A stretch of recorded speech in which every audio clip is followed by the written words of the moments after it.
Prime Minister, ladies and gentlemen, thank you all for your kind welcome. And may I say to the Board and to the National Australia Day Council my sincere thanks for according me this great honour.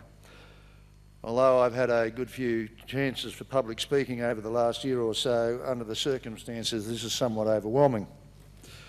To know now that I join Professor Freda Briggs, Senior Australian of the Year, and James Fitzpatrick, Junior Australian of the Year, and those marvellous Australian achievers named tonight, makes this old soldier both nervous and humble.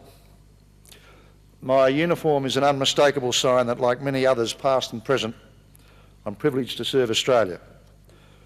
The tremendous young men of the Australian Defence Force have, over the last few years, made you all proud of them and of our country. I think I was proudest of all, and I took every opportunity to tell communities around the country about those young people, how ordinary they were, how representative they were, how magnificent they were. Everything they did and every trait they showed was so typical, so reflective of their families, of their communities and of their nation. You see it abundantly in every community. We saw the way in which predictably our athletes and marvellously our volunteers hallmarked Australia's Olympic Games as being games of unparalleled friendliness and enjoyment. We see it every day in countless towns and suburbs as charities, service organisations and sporting clubs enrich us all. We see it in times of tragedy and desperate troubles when our people open their hearts and empty their pockets to help those in need.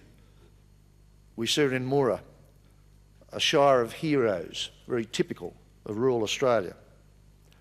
It's a generosity of spirit, a generosity that makes instinctive, in extending a helping hand here or away from our shores, a generosity that makes our society inclusive yet welcoming of diversity, a generosity that makes us strive for unity in society, but only when dignity and equity accompany it.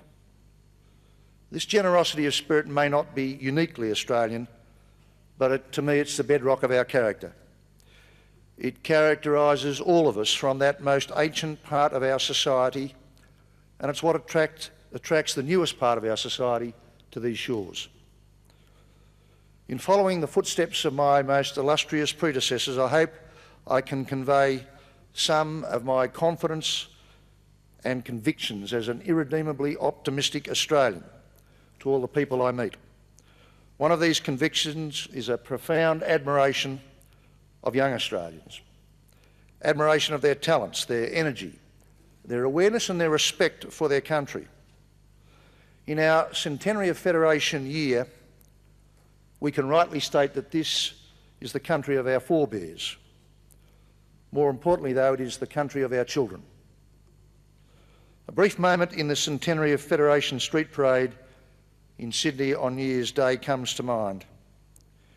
Near the end of the march, a large group of very young people were moving along in a great block, chanting something which I couldn't quite pick up. So I asked my wife what they were chanting. She told me they were saying to the crowd, "We love you because you're Australian." That speaks volumes. Thank you, ladies and gentlemen.